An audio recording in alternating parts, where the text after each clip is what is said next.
It lays the predicate and the foundation for the development of a weather satellite that will permit man to determine the world's cloud layer and ultimately to control the weather, and he who controls the weather will control the world. He who controls the weather controls the world, at least until the planet is completely broken, or populations finally wake up, grab their pitchforks and torches, and go looking for those responsible. Chemical ice nucleation cloud seeding is winter weather warfare and is being waged on populations around the world. And in between the chemical cloud seeding jet spraying assaults, temperatures commonly rebound to record highs. Orchards that have already bloomed and budded are flash frozen and wiped out with chemical snow or extreme hail. Wildlife that has somehow managed to survive so far won't for much longer as climate engineering operations continue to be ramped up to ever more destructive levels, especially over the country with by far the largest military machine on the planet.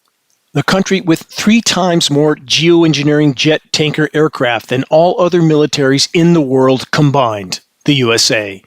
The planet's life support systems are completely unraveling. Why aren't so-called weather experts sounding the alarm? Because their job is to cover the tracks of the climate engineers in exchange for a paycheck and a pension, which makes them criminal accomplices to the climate engineering crimes. High-risk severe weather tornado outbreak targets 30 states. That's from AccuWeather. The report says a strengthening storm will likely trigger hundreds of high wind incidents and perhaps dozens of tornadoes from in the central, southern, and eastern United States. They continue. The same storm, capable of producing clouds of dust and fast-moving wildfires in the southern plains, blizzard conditions for the northern plains, and flash flooding from the Tennessee Valley to the eastern seaboard, will bring a major multiple-day outbreak of severe weather that includes multiple strong tornadoes from the Mississippi Valley to the Gulf Coast, Great Lakes, and Atlantic coast. How incredibly sure of themselves they seem, don't they? There you have it, the next round of scheduled weather. If that varied plethora of catastrophic conditions from a single weather system sounds completely unnatural, you would be correct. Let's add this. Megastorm to create blizzard conditions in northern central U.S. That's also from AccuWeather. That report states a wild storm with everything from severe thunderstorms and tornadoes to high winds, dust, and wildfire dangers will also bring snow and blizzard conditions to parts of the north central United States. Stop. Anyone that has historically followed weather anything should be deeply alarmed at all of this. The weather makers are utilizing chemical ice nucleation cloud seeding over every significant bit of atmospheric moisture that they allow over the U.S. The network of ground-based frequency transmitters are being used to scatter the moisture migrating in from the Pacific. This provides the widest possible coverage of chemical climate engineering element cloud canopy, aka so-called solar radiation management. These processes, coupled with atmospheric pressure zone manipulation, can and do create cold air masses with often extreme surface wind speeds. Next, flows of warm moisture from the record warm Gulf are manipulated northward, spun counterclockwise around a circulating atmospheric low pressure zone. The moisture is chemically nucleated, and on the backside of the circulation, the rain, quote, changes over to snow, often with an ice storm or extreme hail in the transition zone between the warmer flows of atmospheric moisture and the final winter weather target region. The chemically cool air mass that is pushed from the west is collided with the flows of warmer Gulf moisture from the south, creating the conditions of instability necessary to spawn cyclonic rotations, aka tornadoes. Think it's all just nature being bad to us? Think again. There's nothing natural about any of it. Welcome to weather warfare.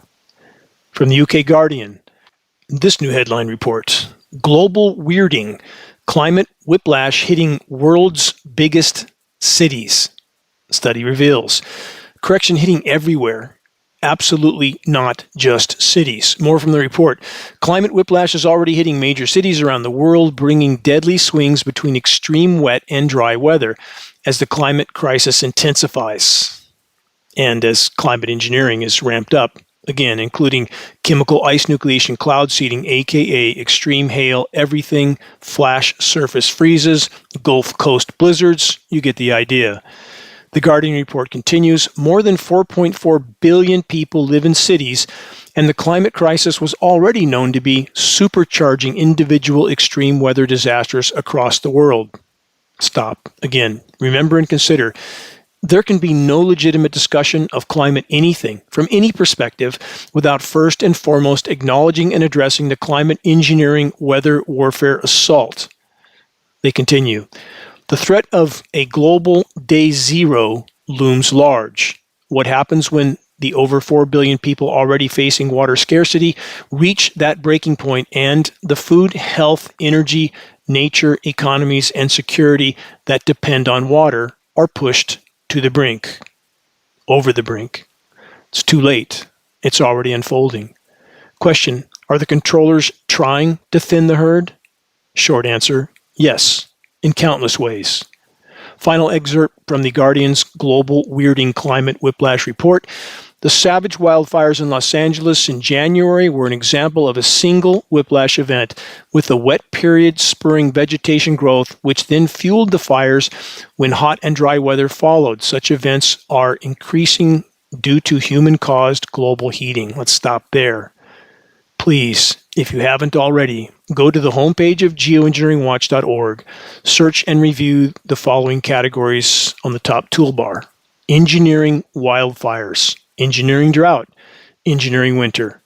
Please, take the time to learn the foundational factors of the climate engineering assault so that you can much more effectively fight to stop it. This effort will take all of us, and time is absolutely not on our side. Next, another from the UK Guardian. The UK's gamble on solar geoengineering is like using aspirin for cancer. From that report. Some years ago, the Guardian sounded the alarm about the increasing attention being paid to solar geoengineering. They continue a, quote, barking mad scheme to cancel global heating by putting pollutants in the atmosphere that dim the sun by reflecting some sunlight back to space. Yes, exactly as has been the case for decades. They continue. In one widely touted proposition, fleets of aircraft would continually inject compounds into the atmosphere, simulating the effect of a massive array of volcanoes erupting continuously. More from The Guardian. In essence, we have broken the climate by releasing gigatons of carbon fuel, carbon dioxide, and solar geoengineering proposes to, quote, fix it by breaking a very different part of the climate system. Let's stop there. For the record, countless other forms of destructive human activities have also contributed to breaking the climate. With the very programs this article addresses, climate engineering, solar radiation management, at the top of the list. The now completely broken climate and life support systems of the planet are a result of all the above. It isn't just a this or that equation. It is a this and that scenario. The denial-based divide between the two primary demographics in this equation must be bridged. One side of the fence recognizing the countless forms of damage the human race has inflicted on the planet, but completely denying the climate engineering factor. On the other side of the fence, a large percentage of the population that acknowledges climate engineering, but then denies every other form of damage to the planet. And then there are those that claim to be against climate engineering, but who also claim that we are only seeing jet exhaust in our skies. Never mind the retrofit spray nozzles mounted on wing pylons. Never mind the reels of film footage of such jets turning dispersions on and off. Never mind that large spray tankers often have their transponders turned off on non-commercial routes. Never mind the volume of patents, government documents, atmospheric testing, the most extensive of which has been conducted by geoengineeringwatch.org. I could go on and on, but you get the point. Bottom line, no, we are not seeing just jet exhaust in our skies. We are seeing sprayed particle dispersions. And the very same it's just jet exhaust pushers are also constantly clamoring for your money. Imagine that, because they claim that if anyone ever did spray anything, they would tell you. Right. What we collectively face is an all the above equation. Every form of destructive human activity that damages the planet's former energy balance that's now completely broken is a part of the problem. We must unite the tribes by standing on credible ground. Short of this, the controller's strategy of divide and conquer will continue to prevail. The Guardian report then states the U.S. Defense Advanced Project Agency, that's DARPA, works in darkness. It is not subject to freedom of information requests. No surprise. They then say this, the UK's Advanced Research and Invention Agency, that's ARIA acronym, is preparing to hand over $58 million for solar geoengineering research and development. Stop. Just more pretending that climate engineering hasn't been raging for the better part of 3/4 of a century. They continue, the ARIA director in charge of the solar geoengineering project is Mark Symes, an electrochemist with no background in climate science. Final excerpt from the solar geoengineering is like using aspirin for cancer report. The only governance would be that imposed by ARIA directors who are accountable to basically nobody. Worse, ARIA, again, the UK's version of DARPA, can fund projects outside the UK which invites seeking out sites with poor environmental regulations or none and limited opportunities for public protest. Yes, that's their goal. Overall summary of this report. The powers that shouldn't be have for many decades utilized highly toxic and extremely destructive weather warfare operations against whomever they want, wherever they want, whenever they want, because they can. Because the vast majority of the population, even now, refuses to look up and face the reality of what is raging in the skies over their heads. And if that trend doesn't completely change soon, game over. This is Dane Wigington. You're listening to the weekly installment of the commercial-free, non-political Global Alert News Report, the end of the world as we know it broadcast. In fact, let's update that. If we continue on the current course, this will be the end of the world as far as life's concerned broadcast, period. Brought to you by Geoengineeringwatch.org, the largest and most visited website in the world on the subject of global climate engineering operations, aka weather warfare. Reaching a critical mass of awareness is the only way forward in this fight. We can and we absolutely must reach this critical mass by starting a conversation on climate engineering that leads people to a credible source of data. Geoengineeringwatch.org will continue all of our efforts to be the go-to source on covert climate engineering operations. A conversation on climate engineering can easily be started with Geoengineering Watch awareness-raising materials available on our homepage. We pass on our printed materials, extremely high quality, full color, excellent key to the door printed materials for less than our cost of producing and shipping. And we are sometimes up to the wee hours of the morning packing those materials. We send them out to legislators all over the country for free, media all over the country for free.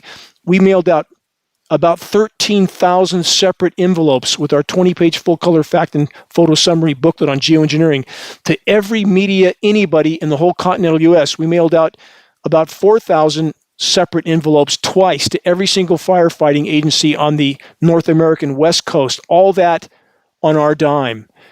We're doing everything we can. I've done everything I can for 20 plus years to wage this war, and I will continue until my last breath. If we don't stop this biggest hole in the bottom of the boat, if we don't seal it, boat goes down, game over, all other causes and concerns then become moot points. Please help us to sound the alarm. From phys.org, Earth's dirty mirror effect is accelerating climate change, research suggests. Not suggests, it absolutely is. Simple summary. Toxic climate engineering, filth-filled skies is pushing us all from the frying pan into the fire. Short-term toxic chemical cooldowns at the cost of an even worse overall warming and a completely contaminated planet.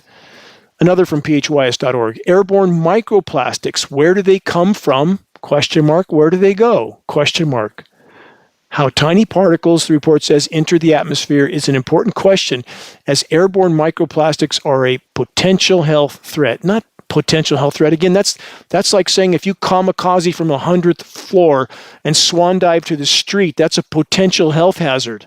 What a moronic statement from so-called scientists. Of course it's a health hazard, and we know where it's ending up, and we know where it's coming from, much of it. Yes, we have decomposing plastics, but we also have polymer nanofibers listed in climate engineering patents being dispersed into our skies.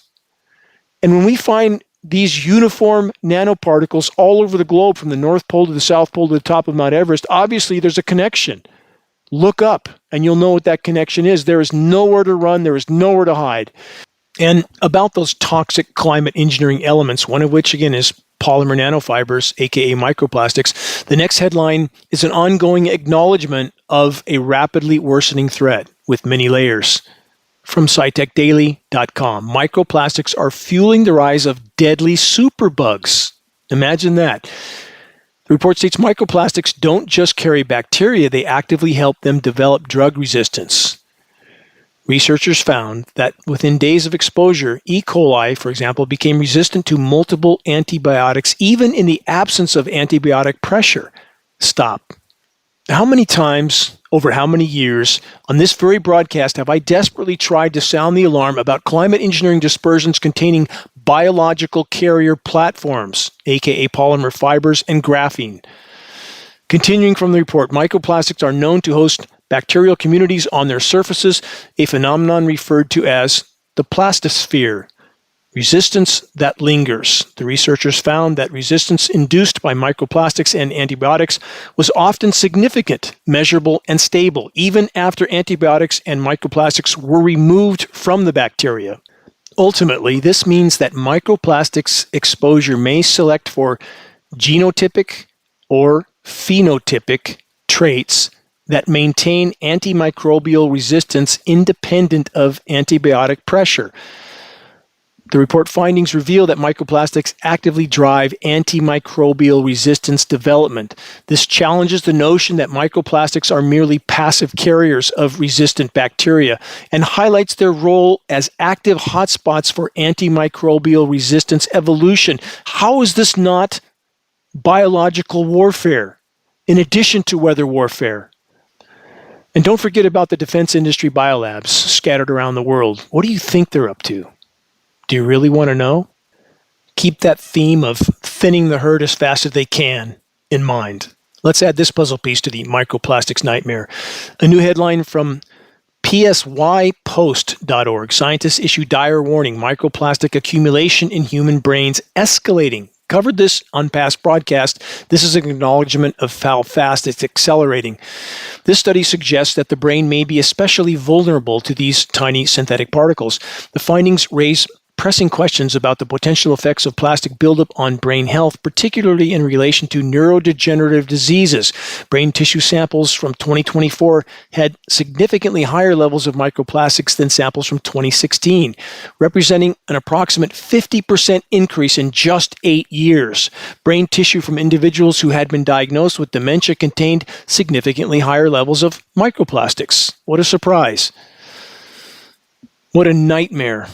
We can't breathe without sucking this stuff in. And again, if you have never done it, go out on a dark night, darkest place you can find, brightest light you can find, when the skies are hazy from all the aerosol operations being conducted on our skies. Aim that light straight up at the sky and look straight up through that beam. You have to see it to believe it. It looks like you're in a snowstorm that you cannot see during the daytime, and consider that you're breathing all of that in with every single breath you take. Something in the range of 40 to 60 million tons of it, based on extrapolations from rain tests taken over a single U.S. state, working with the University of Minnesota, hundreds of tests, and projecting that globally. 40 to 60 million tons of toxic elements dumped into our skies annually with no consideration for the consequences, or in fact, I should say with great consideration for the consequences, debilitating the population and contaminating everything. Food supplies, shutting down everything, destroying the ozone layer. Where does it end? And what does it take to wake people up? Next from the UK Guardian. Plastic pollution leaves seabirds with brain damage, similar to Alzheimer's. Study shows plastic is leaving seabird chicks with brain damage akin to Alzheimer's disease, according to a new study, adding to growing evidence of the devastating impact of plastic pollution on marine wildlife. Researchers stated they found patterns of the proteins that were very similar to those in people that have Alzheimer's or Parkinson's disease, equivalent to a small child having Alzheimer's in this case. And let's not forget the aluminum nanoparticle fallout either. That, along with the polymer nanoparticle fallout, is raining down through our breathable air column, and we're, again, inhaling all of it with every breath we take. Reminder report from RTTV and other sources: bees with Alzheimer's, aluminum pollution linked to dementia in bees. Yes, on top of toxic farm chemicals and frequency transmissions, bees, even great distances from any farming or industry, are soaking up so much nanoparticle aluminum that they have symptoms that resemble Alzheimer's and dementia in humans. The bees can't even find their way back to the hives. Question: how's your memory of late? More breaking headlines on the bees in a moment, and it isn't good news. Question: is the now constant parade of pathogens, along with climate engineering, impacting our entire paradigm? Short answer: yes. And it will get rapidly worse from here on out. Supply chain risks get real, from foodservicefootprint.com.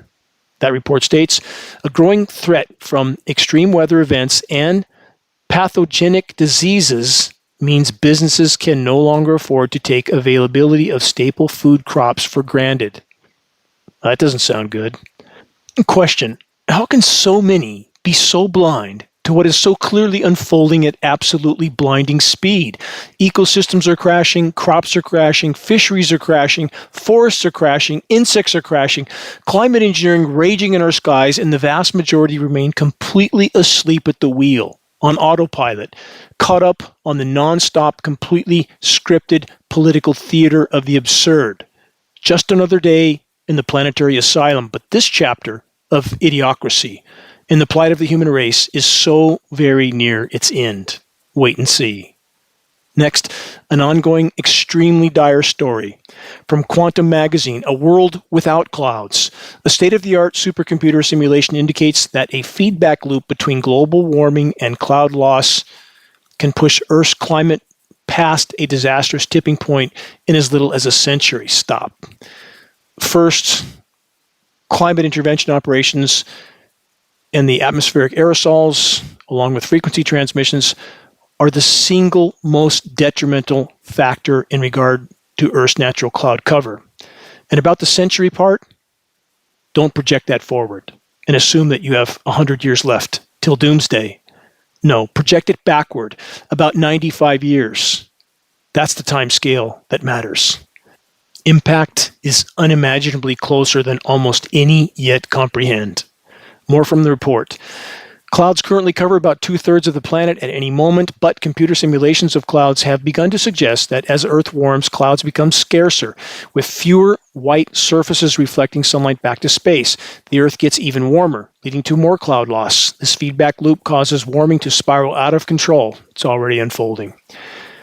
For decades, rough calculations have suggested that cloud loss could significantly impact climate, but this concern remains speculative until the last few years, when observations and simulations of clouds improved to the point where researchers could amass convincing evidence. Stop again.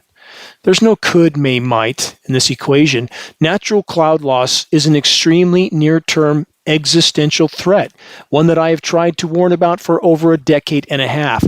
Why has it taken the so-called climate science community so long to even allude to the truth? They continue. The simulation revealed a tipping point, a level of warming at which stratocumulus clouds break up altogether. The disappearance occurs when the concentration of CO2 in the simulated atmosphere reaches 1,200 parts per million, a level that carbon fuel burning could push us past in about a century under business as usual. Again, forget the century part unless you project it backward about 95 years, which means we are about at the end of that century now. They then say, in the simulation, when the tipping point is breached, Earth's temperature soars 8 degrees Celsius, that's close to 15 degrees Fahrenheit, in addition to the 4 degrees of warming or more caused by this CO2 directly. Now we're up 12 degrees C, above baseline, over 20 degrees Fahrenheit. Game over long before then. We're gone long before that point. So don't look at that as some kind of a vacation to the Arctic where you can sit on a beach there. Not going to happen. Once clouds go away, The simulated climate goes over a cliff, the report states. At the 4-degree end of the range, we would see not only the destruction of the world's coral reefs, massive loss of animal species, and catastrophic extreme weather events. Do they mean like what's occurring right now? With the species extinction rate today at about 200 to 300 species of plant, animal, and insect going extinct every single day, which is 15,000 times the background rate, which is 1.5 million% of normal.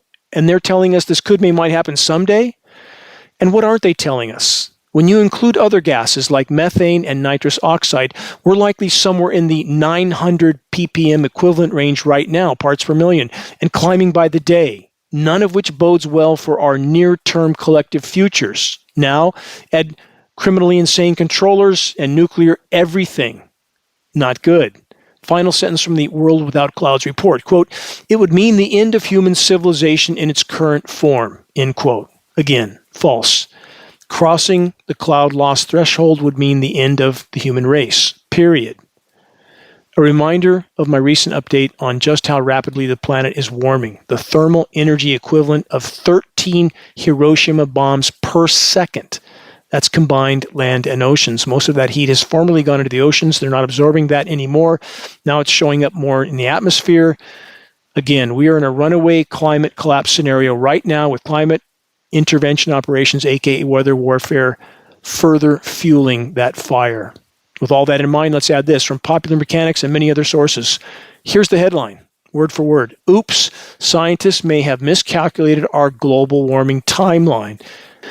Let's stop there. I couldn't begin to count how many times I've stated on this broadcast and on countless other interviews I've done over many years that the state of the planet is not as bad as we're being told. It's exponentially worse than we're being told. And now, because they can no longer hide it, the so-called climate science community is starting to admit to it with headlines like, "Oops, it may be a lot worse than we thought."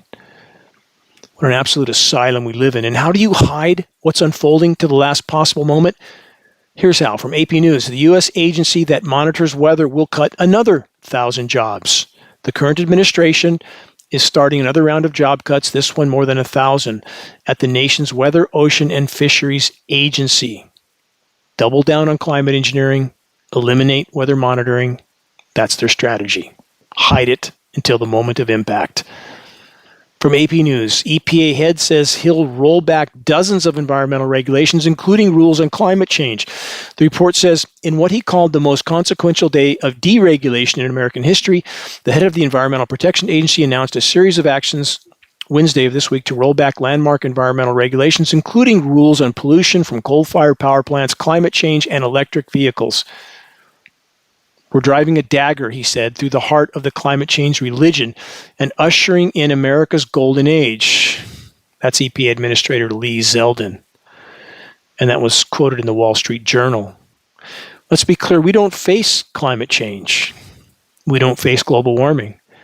We face something far worse and far more immediate. It's an abrupt climate collapse and climate intervention operations being used as a weapon of war, a covert weapon of war, and to mask the true severity of what's unfolding from the populations until the last possible moment is pounding the final nails into our collective coffins. Yes, when they're engineering blizzards in New Orleans and it's raining in the Arctic, all over the Arctic, a light should go on for anybody that's even slightly awake. Something is very wrong, and that snowstorm is very unnatural, chemically nucleated. The EPA also will take aim at rules restricting industrial pollution of mercury and other air toxins, soot pollution, and a good neighbor rule intended to restrict smokestack emissions that burden downwind areas with smog. The EPA also targeted clean water laws that provide federal protections for rivers, streams, and wetlands. So much for making America healthy again. And if you think that this cast of characters is going to do anything but double down on climate engineering, as all other administrations before them, going all the way back to post-World War II have done, think again. They're all part of the club, and we're not in it. One more headline, same theme from Bloomberg. U.S. administration mounts sweeping attack on pollution and climate rules. How about more random bad news breaking reports from Yahoo News? Scientists issue warning over alarming new discovery at Greenland ice sheet. It's a domino effect, the report states. Crevices are getting larger because of more rapid ice melt than previously thought. Yeah, way worse than we thought. Across the board, everything. Geoengineeringwatch.org knew, but somehow they didn't know, and now they're finally having to admit it because they can't hide it any longer. This sea level rise could happen much sooner than expected, by the way. All the Greenland ice is enough to raise sea levels about 21 plus feet. Not good. And become more severe with that. Coastal towns and cities are put at greater risk of increased flooding or could otherwise disappear altogether. Not could, may, might, will at some point. Those at sea level, not to mention the nuclear plants at sea level. That doesn't bode well, does it? And Miami's spending about $1 billion a year right now to try to keep their streets dry. How long do you think that could be maintained? But there's always a silver lining, right? The Greenland meltdown scenario will make it easier for the empire to get at Greenland's minerals once it confiscates Greenland. And how much of this will matter on a dead planet? From ABC News, climate change is set to increase city fires around the world, according to new research. They say collectively these cities are home to more than 20% of the world's population. The study found that global warming could lead to unexpectedly high volumes of fire deaths. Researchers stated the findings were, quote, beyond our expectations, worse than we thought, over and over. Is this going to fit in the category something like Building 7 on 9/11 that collapsed to the ground in 7 seconds, never got hit by anything because some furniture was burning on the first floor? Is that the kind of new scenario that we're expected to think is normal now? You decide. From Vox.com, we got rid of acid rain. Now something scarier is falling from the sky. Here's why you should never, ever drink the rain, the report says. While precipitation has become less acidic, a growing body of evidence suggests that it's now full of many other pollutants, PFAS, forever chemicals for one, that pose a risk to public health, including microplastics, went over that earlier. And unlike the compounds that cause acid rain, these pollutants are almost impossible to get rid of. They go in, they don't come out. From the LA Times, low salmon numbers in California could prompt shutdown of fishing for a record third straight year. It's over in so many ways, and so few yet understand that. And would you want to eat those fish anyway when we have recent peer-reviewed study to prove from 500 locations in the U.S., fresh-caught wild fish, 500 locations, all of them toxic, so much so that eating one of them was equivalent to drinking a month's worth of tainted water. It's a wonder these fish are even alive. It's a wonder we're alive. It's a wonder we can walk and talk and think, but how much longer will we be able to? From the Sydney Morning Herald, crazy jump in prices shoppers and farmers prepare for. Years-long egg shortage. No, not years-long. Soon to be no eggs, and it's not coming back. You can quote me on that. From thenationofchange.org, climate change threatens Earth's major crops. Study finds new research warns that rising global temperatures could drastically shrink crops diversity, threatening food security in the most vulnerable regions. They say, quote, if we go beyond 2 degrees of warming, there are drastic impacts on both the diversity and the availability of crops. Too late for that. Based on unfiltered frontline data, we're likely somewhere in the range of 3.5 to 4 degrees C above pre-industrial baselines, true pre-industrial baselines right now. Doesn't bode well for us. Next, heavy bee mortality puts almond pollination at risk. That's from multiple sources. California almond orchards have turned snowy white, signaling the start of bloom. However, beekeepers say that bee mortality rates are at all-time highs, and they're concerned there may not be enough honeybees to pollinate the 2025 almond crop and a lot of other crops. They say the commercial beekeeping industry is experiencing significant hive loss nationwide. That's a statement from Ryan Burris, president of the California State Beekeepers Association. I believe I've talked to Ryan in the past, but he was not really interested in the peer-reviewed study that proved aluminum was killing the bees. Burris, a fourth-generation Shasta County beekeeper and queen bee breeder, said he is especially concerned about growers who did not secure pollination contracts with beekeepers early in the year. Beekeepers report that bee mortality rates spiked in February. Commercial beekeepers reported 62% average loss during the past 9 months, according to a survey conducted by Bee Sector Working Group. So let's put that last statistic into context. Yes, a 62% crash of bees in the past 9 months is horrific, but the true picture is far worse still. The 62% drop was of final remnants of the already decimated bee population. So, for example, if bee populations were already down 80% overall in recent decades, and we just lost 62% of the remaining 20%, that would mean that since all the bee colony collapse began, populations are down somewhere close to 95%. And even now, the vast majority of Americans are clamoring for more drilling, more fracking, more manufacturing, Caribbean cruises, and Disney World vacations. And who cares about the climate engineering in our skies that's poisoning everything, including the bees? Good luck with all of that on a soon-to-be-dead planet if we remain on the current course. And above it all, climate engineering rages on, complete with now constant chemical ice nucleation cloud seeding, which is the core causal factor behind the shockingly unnatural scenarios like Gulf Coast blizzards. Stop and think about that. Blizzards in New Orleans and Florida, again, while above freezing temperatures and rain were the reality throughout much of the Arctic regions at the same window of time. Alaska, Greenland, Iceland, Siberia, and the vast majority don't seem to give any of it a second thought. They don't seem to see the science fiction jet-sprayed aerosol filth-filled skies that are now the norm. How much toxic material does it take to trash the planet's skies to this degree? Based on hundreds of lab tests of contaminated precipitation taken by the University of Minnesota, working with Geoengineeringwatch.org, and extrapolating the contamination in the rain over a global scale, something in the range of 40 to 60 million tons annually of highly toxic climate engineering elements. Aluminum, barium, strontium, manganese, surfactants, polymer nanofibers, graphene, the list certainly goes on with many likely worse elements that we can't identify because we don't know what to look for. In regard to man's war against nature, climate engineering, aka weather warfare, more than any other factor, is literally laying waste to the planet's remaining life support systems, along with the entire web of life, including us. From the TimesUnion.com. Adirondack beekeepers report surge in hive loss. Excessive rise in bee deaths are impacting local honey producers as well as crop pollination on a national level. Over the last few months, they say beekeepers in the Adirondacks are seeing an unprecedented number of bee deaths, and that's on top of previous years of extreme die-off. From CBC Canada, scientists brought to tears by huge loss of U.S. butterflies. From that report, many of the more than 30 scientists who collaborated on the study had noticed declines among individual butterfly populations, but no one had compiled all the data until now. They say this is really the biggest and most comprehensive study of insects, certainly in the U.S., arguably in North America, that we've done. It should be a bit of a wake-up call, the report states. You think?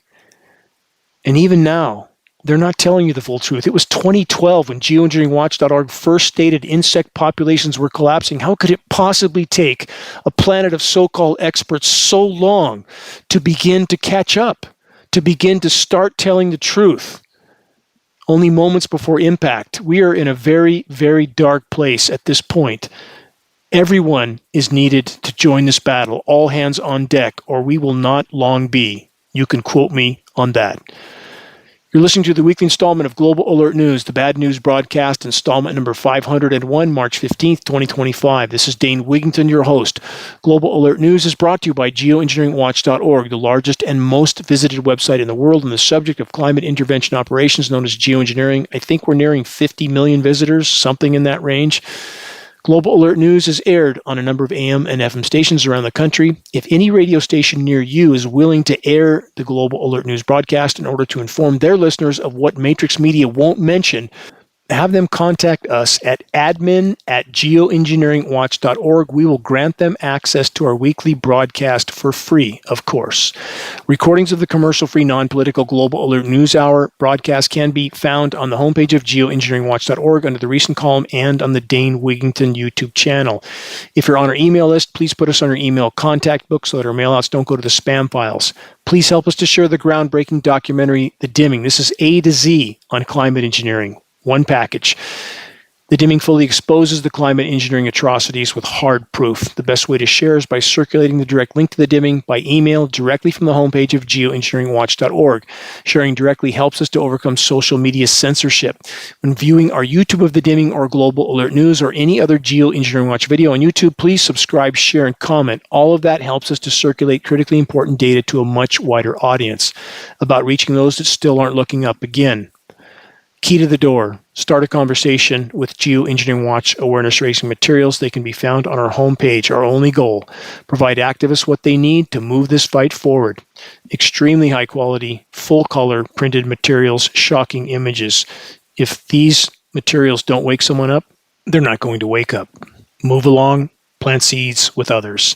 We have Geoengineering Watch hoodies, Geoengineering Watch shirts, photos of both are on our homepage. We have scannable business cards and bumper stickers, all effective tools to help strike up a conversation on the climate engineering issue. Again, reaching a critical mass is a must. This is the great imperative of our time. If we can expose it, we can stop it. We must awaken our military brothers and sisters, families of private defense contractors, so that they know they're literally participating in their own near-term demise. If you're willing to share a picture of yourself with a Geoengineering Watch shirt or hoodie, ideally in some crowded location, please send your photo to us so we can post it as part of our activist compilation, which is now part of our materials page. The images encourage others to make their voices heard while they can in this all-important battle to sound the alarm. To those that are steadfastly committed to exposing and halting the climate engineering onslaught in our skies, you will always have my deepest gratitude. Thank you for standing with us in this battle.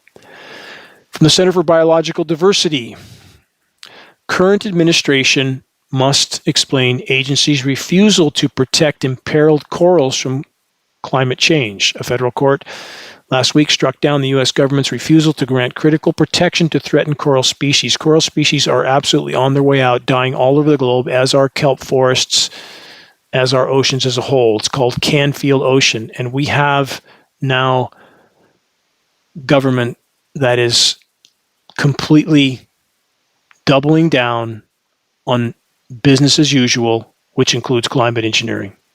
Keep that in mind. From phys.org. Hawaii's sinking coastlines, flooding threat looms sooner than expected, everything worse than expected across the board. Headlines like this every single day. Do you think they're going to warn you about the party being over? No, they're not. This report says the infrastructure, business, and communities in these low-lying areas are at risk of flooding sooner than scientists anticipated, particularly in certain urban areas of Oahu.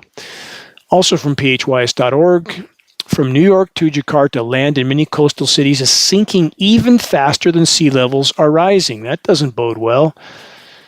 Going to be a big problem soon. It's already unfolding. From the UK Guardian, as countries scramble for minerals, the seabed beckons. Will mining be a disaster? ? Of course it will. There's almost nothing left alive in the oceans, and now they're going to dredge the bottoms. The human race has lost its collective mind, and people think this is normal. In fact, many people clamoring for it, anything to keep the party going a little bit longer at the cost of no future for any posterity. From CNN, the Arctic is in trouble. The consequences will be felt around the world. That's a gross understatement. We are near a BOE, Blue Ocean event, in both poles perhaps, which means loss of summer sea ice. That means the thermal energy absorption goes exponential because sea ice reflects 90% of the sun's incoming thermal energy. Seawater absorbs 90%. Everything goes exponential. Methane begins to release even more furiously from the seabed, migrates into the atmosphere, covers the planet like a layer of glass, even more heating. It's a runaway climate collapse scenario. It's already unfolding. From Yahoo News, Aussie beaches will take years to recover after Cyclone Alfred batters coastlines. Wave as large as 17 meters, not feet, meters, have battered the coastline. There's some really horrific damage done there. Just the beginning, and it's not going to recover in years or decades or centuries. The party's over for coastal everything soon. From theconversation.com, Naomi Smith. Remember that name as I read this article. This is criminal cover-up. And these types of so-called journalists should be treated as criminal accomplices to the climate engineering crimes because they're helping to cover it up. If you help cover up other crimes, you're held accountable. This is no different. So Naomi Smith from theconversation.com wrote this: why conspiracy theories and misinformation spread in the long wait for Cyclone Alfred? And she says, in a conspiracy theory, geoengineering is more likely to refer to supposed secretive attempts to directly control the weather. Yeah, because our government would never do that, would they? No, they would always tell us and ask our permission first, right? Like many conspiracy theories, Naomi Smith says these ideas often contain elements of the real and fantastical. No, it's film footage documents testing. Naomi, did you bother looking for any of that? Obviously not. She continues, misinformation around natural disasters and climate change is a growing problem. It's a problem for those in power because they don't want the population waking up to the war they're waging on them. That's the problem. And if it wasn't for people like Naomi Smith from theconversation.com, the truth might reach the population and they might finally pick up their pitchforks and torches and try to rectify the situation. She says climate change is unpredictable and creating more intense weather events than before. In the face of such uncertainty, it may be easier to retreat to the clear narratives offered by conspiracy theories. No, it's film footage, Naomi, of aircraft with nozzles visible dispersing in the skies. Geoengineeringwatch.org spent over 6 figures taking a NOAA flying lab, National Oceanic and Atmospheric Administration flying lab to altitude. Top scientists in it sampled what heavy aircraft were emitting, processed that at Rensselaer Polytechnic in New York, and found exactly what we knew we would find, Naomi, starting with climate engineering elements like aluminum. We took a private jet to an even higher altitude. Again, we spent well over 6 figures on all of this, and we posted our findings for free the day we were done on our homepage. We've never monetized any of it. I'm in this battle to win it if I possibly can. Everything is in the balance. And I hope maybe those who are trying to move this fight forward might send Naomi a peaceful professional message with a link to the Deming and ask her to explain that. And everyone like her, every single climate engineering cover-up actor that will say whatever they're told to say for a paycheck and a pension, why would they not be held legally and morally accountable by a justifiably enraged population? From the UK Express, UK 72-hour mini heat wave as areas of Britain to be hotter than Marbella and Ibiza. I think they're talking about Spain there, yeah. Millions of Britons are set for temperatures higher than beloved Spanish holiday destinations. In Britain, flash heat followed by flash chemically nucleated cold. Ionosphere heater induced high-pressure heat dome, again, followed by a separate aspect of climate engineering, nucleating incoming moisture, followed by this report also from the UK Express. New weather maps show 400-mile wall of snow blanketing UK in days. Oh, there you go, what I just stated, as temperatures plummet. Temperature and weather whiplash. None of this is natural. How easy is this to figure out? Why are populations so hopelessly asleep at the wheel? What we face is a clinically insane power structure and a hopelessly asleep at the wheel population, the majority of which, and I know those that aren't, and I'm very grateful for those, but they're the exception. And this needs to change, or we have no chance. From the Baltic News Network, Latvia records warmest start to March in history. Part of my family from Lithuania right next door. For the 5th consecutive day, air temperatures in Latvia have reached record highs. As we get further into summer, for those that don't know this, photosynthesis stops at 104 degrees. It tapers down rapidly before that, but stops completely at 104 degrees. So that's on top of everything else that's happening. Now let's add this. What about microplastics and photosynthesis? From the UK Guardian, microplastics hinder plant photosynthesis, study finds threatening millions with starvation. Researchers say problem could increase number of people at risk, might, of starvation by 400 million in next 2 decades. Don't worry about that, because on this trajectory, we will not make it anywhere near that far. We won't make it half a decade. The pollution of the planet by microplastics is significantly cutting food supplies by damaging the ability of plants to photosynthesize, according to a new assessment. The annual crop losses caused by microplastics could be of a similar scale to those caused by climate crisis. And again, climate engineering, no mention of any of that.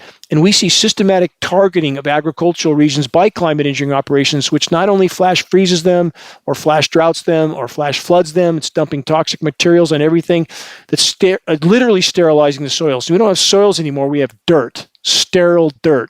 Is it a wonder anything grows? It doesn't really without a lot of augmentation. And back to the human health factor, and I know I'm really beating this drum because it's so incredibly connected to so much of the maladies that the human race is experiencing at this point. People's bodies are already widely contaminated by microplastics consumed through food and water. They've been found in blood, brains, breast milk, placentas, bone marrow. The impact on human health is largely unknown. Of course it's known. We've documented much of that already. But they've been linked to strokes and heart attacks as well. Again, not just in food, not just in water, it's coming down in the rain, which means it's in our air, it's in everything. Microplastics can damage plants in multiple ways. The polluting particles can block sunlight. That's the obvious effect, reaching leaves and damage the soils. Just went over that, on which the plants depend. When taken up by plants, microplastics can block nutrient and water channels, induce unstable molecules that harm cells, and release toxic chemicals into plants, which can reduce the level of the photosynthetic pigment chlorophyll. Not to mention, again, we're eating all of it. In the oceans where microplastics can coat algae, the loss of fish and seafood was estimated at up to 24 million tons a year. Oceans are hurtling toward dead. Canfield Ocean. Please research that term. One more from phys.org. Shape matters. Study finds microplastic fibers may travel as far as the stratosphere. How far microplastics travel in the atmosphere depends crucially on the particle's shape. And we're finding what appears to be a manufactured shape all over the globe. That means not just plastic decomposition, but manufactured nanoparticles used in climate intervention operations. Do you think they really care about the damage they're doing to the human race when they openly state their desire to cull 95% of the population? Connect the dots. It's not hard if you're willing to face reality. Again, the hallmark of a healthy mind is an unyielding willingness to face the truth no matter how dire, and there is solace in that. Face the truth while you yet can. From watereducation.org, new administration, EPA, to rewrite rules aimed at averting chemical disasters. It's across the board. They do not want you to know how contaminated our fishbowl actually is. From the UK Guardian, the administration threatened to nuke hurricanes. They're talking about the U.S. administration. Now it's waging war on weather forecasters. How do you stop people worrying about the climate emergency? Sack anyone whose job it is to keep an eye on it. That's how. And these people I have no love for, the climate science community, because they have systematically omitted the climate engineering factor. But perhaps one would hope enough of them might get angry enough now to band together, stand up, and tell the truth while it can still make a difference. From Reuters, administration cuts target world-leading greenhouse gas observatory in Hawaii. Again, everything they're doing is sweeping it under the rug and doubling down on climate engineering. That's the fact of the matter. From The Guardian, environmental groups sound new alarms as carbon fuel lobby pushes for immunity. Let's stop to ponder that one. Big oil and big coal want immunity for the decimation they inflict on the planet, which is including climate engineering, of course. So that would mean that they would get not only trillions in government subsidies, and that's trillions with a T, not only make trillions more in annual profits, but they also want total legal immunity for anything and everything they permanently decimate in the process of their operations. And for those that are still waving your drill baby drill banners with two blind eyes turned to the weather warfare that's being waged in our skies, I wonder, will you reflect on your part in the play when you take your last breath, which, for the record, if our species remains on the current course, will be far sooner than you ever dared to imagine? Let's add this from newrepublic.com. New administration's FBI moves to criminally charge major climate groups. The FBI alleges that groups are involved in possible criminal violations, including conspiracy to defraud the United States. So the carbon fuel industry gets trillions in subsidies, trillions in profits, and they want total blanket legal immunity. But anyone who tries to shine a light on that may be criminally charged by the FBI. Think about that. From multiple sources, Energy Secretary Chris Wright, a fracking industry CEO, touts carbon fuel expansion. And to those that are desperately trying to convince themselves that the entire ongoing parade of swamp creatures in Washington are going to do anything to stop climate engineering operations, please wake up. They're doubling down on weather warfare, especially the chemical ice nucleation cloud seeding part, aka engineered winter weather whiplash. They want you to believe that the planet couldn't possibly be hurtling toward total meltdown because, look, there's blizzards in New Orleans and Florida. Now, more than ever, the criminals are in control, And also, for the record, those at the very top of the state-sponsored crime syndicate masquerading as the U.S. government are not the occupants of the White House, no matter their political stripe. No, the true power brokers are those who print the money from thin air, those who control currency. So who is the core of the cabal that controls it all for the moment? Who are you not allowed to criticize for any reason ever? There's your answer. Question: why are the monsters among us so completely in control? Because for time immemorial, the vast majority don't want to even know, let alone face the truth. The vast majority of populations, especially in first world nations, want reassuring lies and non-stop bread and circus. From philosopher Eckhart Tolle, true salvation is a state of freedom from fear, from suffering, from a perceived state of lack and insufficiency, and therefore from all wanting, needing, grasping, and clinging. Freedom from compulsive thinking, from negativity, and above all, from past and future as a psychological need. Question: does your mind tell you that you can't get there from here, that something needs to happen, or that you need to become this or that before you can be free and fulfilled? Your mind will try to convince you that you need more time to find, to sort out, to do, to achieve, to acquire, to become, or to understand something before you can be free or complete. Many see time as the means to salvation, but in truth, it is the greatest obstacle to it. If you think you can't get there from where you are and who you are at this very moment because you're not yet complete or good enough, you're wrong. The truth is this, that right here and right now is the only place from which you can get there. You get there by realizing that you're there already. Do any of us truly know, from a bigger picture perspective, what is positive and negative? Do we truly know the total picture?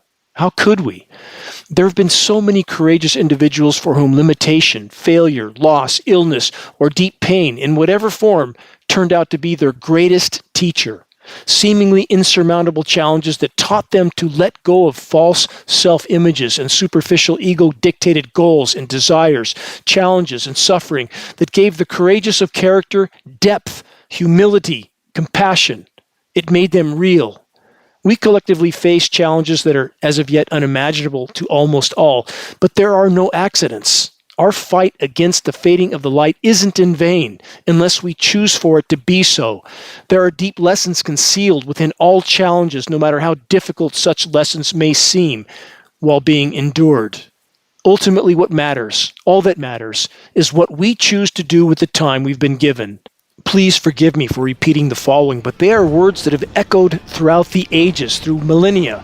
Timeless wisdom from the Stoic philosopher Epictetus. Quote, "It would be better to die 1,000 deaths than to desert the post at which God has placed you." Make your voice heard while you still can. Check the activist suggestions link on the homepage of geoengineeringwatch.org for specific instructions on how you can help to move this fight forward. Refuse to go silently into the night. No one, absolutely no one, can take that power from you. Until next week, this is Dane Wigington from geoengineeringwatch.org.